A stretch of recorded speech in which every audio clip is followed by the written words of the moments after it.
Hello दोस्तों, focus exams में आपका स्वागत है। किसी भी कॉम्पिटिटिव एग्जाम की प्रिपरेशन में करंट अफेयर से क्वेश्चन जरूर पूछे जाते हैं। अगर हम यूपीएससी या फिर स्टेट पीसीएस की बात करें तो इन एग्जाम्स में भी करंट अफेयर्स के बहुत सारे क्वेश्चन आते हैं।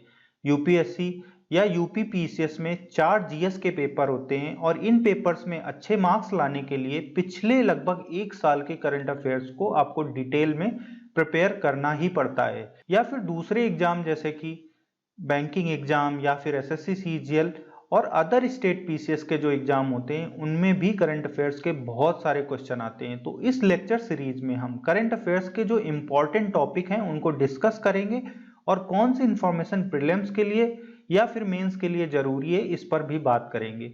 साथ ही हम सीखेंगे कि मेंस में इस पर जो हमारा टॉपिक है उस पर कैसे क्वेश्चन बन सकता है और इस क्वेश्चन को एग्जाम में कैसे लिखना है।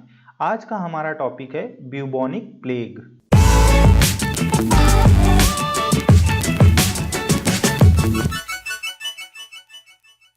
ब्यूबोनिक प्लेग के बारे में पढ़ना क्यों जरूरी है? हमारे दिमाग में हमेशा वाई क्लियर होना चाहिए, तभी हम किसी चीज को अच्छे से समझ पाते हैं या कर पाते हैं। तो हाल ही में चीन में ब्यूबोनिक प्लेग नामक बीमारी का एक संदिग्ध मामला सामने आया है। इसके बाद उत्तरी चीन के एक शहर बायानूर में हाई अलर्ट जारी कर दी गई है। तो इस वजह से ये एक करंट का टॉपिक है और यह स्वास्थ्य से संबंधित टॉपिक है। यूपीएससी के जीएस 2 पेपर में इस टॉपिक से क्वेश्चन पूछे जाते हैं और हमारे सिलेबस में क्या मेंशन्ड है इस पर भी एक नज़र डाल लेते हैं। तो हमारे सिलेबस पे यहाँ पे ये मेंशन्ड है कि स्वास्थ्य, शिक्षा और मानव संसाधनों से संबंधित सामाजिक क्षेत्र, सेवाओं के विकास और प्रबंधन से संबंधित विषय। तो इस तरह का अगर कोई भी टॉपिक होगा तो उससे क्वेश्चन आने के चांसेस रहते हैं। ऐसा हमारे यूपीएससी के सिलेबस में लिखा हुआ है और इसी तरह का यूपी पीसीएस का भी सिलेबस है। तो अगर हम मेंस की बात करें, यूपीएससी या यूपी पीसीएस मेंस की बात करें तो इस तरह का इस टॉपिक से क्वेश्चन बन सकता है कि ब्यूबोनिक प्लेग क्या है और इसके कारणों, लक्षणों और प्रभावों पर चर्चा कीजिए। ठीक है, तो इस तरह का क्वेश्चन बन सकता है और इसी क्वेश्चन को लेके हम आगे की चीजें डिस्कस करेंगे। बायानूर शहर उत्तरी चीन का एक शहर है जो कि मंगोलिया बॉर्डर में स्थित है। इसकी मैप में लोकेशन इस तरह से है, ये मंगोलिया इधर है और इधर यहाँ पे चाइना है। चाइना को 33 प्रोविंसेस में डिवाइड किया गया है और ये आंतरिक मंगोलिया स्वायत्त क्षेत्र जो कि प्रोविंस है वो यहाँ पे इस तरह से ऑरेंज कलर का दिखाया हुआ है, उसका एक ये शहर है। प्लेग की रोकथाम और नियंत्रण के लिए 3rd लेवल की चेतावनी यहाँ पे जारी की गई है और स्थानीय अधिकारियों ने घोषणा की है कि ये जो प्लेग फैलने की संभावना का खतरा बहुत बड़ा है। इसकी वजह से ये जो चेतावनी है 3rd लेवल की वो 2020 के अंत तक जारी रहेगी। अब हम जानते हैं कि प्लेग क्या होता है। प्लेग एक जानलेवा बीमारी है जो कि यार्सीनियस पेस्टिस नामक के बैक्टीरिया से होती है।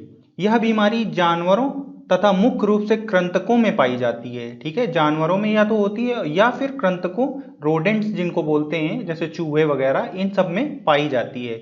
यह संक्रमित जानवरों और पिस्सुओं से या कृंतकों से मनुष्य में संचरित होती है, मनुष्य में ट्रांसमिट हो जाती है। अगर इसके बारे में हम थोड़ा सा जाने तो लगभग सभी लोगों को पता होगा, प्लेग के बारे में उन्होंने सुन रखा होगा। अगर बीते समय की बात करें तो 5वीं शताब्दी से लेकर 15वीं शताब्दी के बीच में प्लेग को काली मौत के नाम से भी जानते थे और क्योंकि इसने इस टाइम पीरियड में यूरोप में लाखों लोगों की जान ली थी और यह बीमारी समय समय पर सारी दुनिया में फैल चुकी है। लगभग सभी देशों में प्लेग के केसेस आ चुके हैं, बट रिसेंट में ये केस आया है जिसकी वजह से अभी हम इसको पढ़ रहे हैं। तो हमें यहाँ पे याद रखना चाहिए प्रीलिम्स के लिए कि ये कौन सा बैक्टीरिया होता है। यार्सीनिया पेस्टिस नाम का बैक्टीरिया होता है और इसे काली मौत के नाम से भी जाना जाता है, ब्लैक डेथ भी बोलते हैं। प्लेग का नाम तो सभी ने सुन रखा होगा, बट ब्यूबोनिक प्लेग क्या होता है इसके बारे में हमारे दिमाग में क्वेश्चन आता है। तो प्लेग के अगर प्रकार देखें तो प्लेग 3 प्रकार का होता है और ये 3 प्रकार कौन कौन से हैं? ब्यूबोनिक प्लेग जिसके बारे में अभी हम बात कर रहे हैं, न्यूमोनिक प्लेग और सेप्टिकमिक प्लेग। तो ये 3 तरह का प्लेग होता है। अब हम एक एक करके तीनों प्रकार के प्लेग के बारे में समझते हैं। तो पहला प्लेग है ब्यूबोनिक प्लेग। यह व्यक्ति के लसीका तंत्र, जिसको हम इंग्लिश में लिम्फेटिक सिस्टम भी बोलते हैं, को संक्रमित करता है, इफेक्ट करता है और ये एक तरह का प्रतिरक्षा तंत्र है मनुष्य के शरीर में, जिसको हम इम्यून सिस्टम भी बोलते हैं, जिससे लसीका पर्व या लिम्फ नोड्स में सूजन आ जाती है। यदि इसका समय से उपचार नहीं किया जाता है तो यह दूसरे फॉर्म में कन्वर्ट हो जाता है, जिसका नाम है निमोनिया के सेप्टिकम प्लेग। जो सेप्टिकम प्लेग होता है इसमें कन्वर्ट हो जाता है। और इसके अगर लक्षणों की बात की जाए तो जैसे बुखार आना, ठंड लगना, कमजोरी या फिर सिरदर्द आदि ये लक्षण होते हैं अगर आपको प्लेग होता है तो। अगला प्लेग है न्यूमोनिक प्लेग। WHO के अनुसार यह प्लेग सर्वाधिक संक्रामक होता है। 24 से 72 घंटों के भीतर यह जानलेवा हो सकता है। यह बैक्टीरिया के द्वारा फेफड़ों को संक्रमित करने पर होता है। मानव से मानव में फैलने वाला यह एकमात्र प्लेग है। यही जो न्यूमोनिक प्लेग है यही मानव से मानव में फैलता है। सीने में दर्द, बुखार या खांसी के माध्यम से ये तीव्रता से फैलता है। तो इस तरह से इसका संक्रमण फैलता है। अब बात करते हैं सेप्टिकमिक प्लेग के बारे में। यह बैक्टीरिया द्वारा रक्त प्रवाह में प्रवेश करने से होता है। जो इसका बैक्टीरिया होता है प्लेग का, वो रक्त में या हमारे ब्लड पे प्रवेश कर जाता है, जिससे ये सेप्टिकमिक प्लेग होता है वहाँ अपनी संख्या में वृद्धि करने लगता है, उसके नंबर्स बढ़ने लगते हैं। अनुपचारित होने पर अगर इसका इलाज ना किया जाए तो न्यूमोनिक और ब्यूबोनिक प्लेग से सेप्टिकम प्लेग होता है। ठीक है, तो जो न्यूमोनिक प्लेग है जो कि संक्रमण जिसका बहुत ज़्यादा होता है, और जो इनिशियल प्लेग है जिसको ब्यूबोनिक प्लेग भी बोलते हैं, वो इस सेप्टिकमिक प्लेग में कन्वर्ट हो जाता है। और सेप्टिकमिक प्लेग से संक्रमित व्यक्ति की त्वचा काली पड़ने लगती है, जैसा कि आपने पीछे पिक्चर में देखा। अब बात करते हैं प्लेग रोग के इलाज और इसके नियंत्रण के बारे में। तो प्लेग रोग एक जानलेवा बीमारी है, परंतु जल्दी पहचान होने पर एंटीबायोटिक्स का यूज करके इसका इलाज किया जा सकता है। अगर शीघ्र उपचार नहीं किया जाता है तो यह रोग गंभीर रूप धारण कर लेता है और मृत्यु का कारण भी बन सकता है। बीते वर्षों में देखा गया है कि दुनिया के बहुत सारे देशों में प्लेग कई बार फैला है और लाखों लोगों की जान ली है।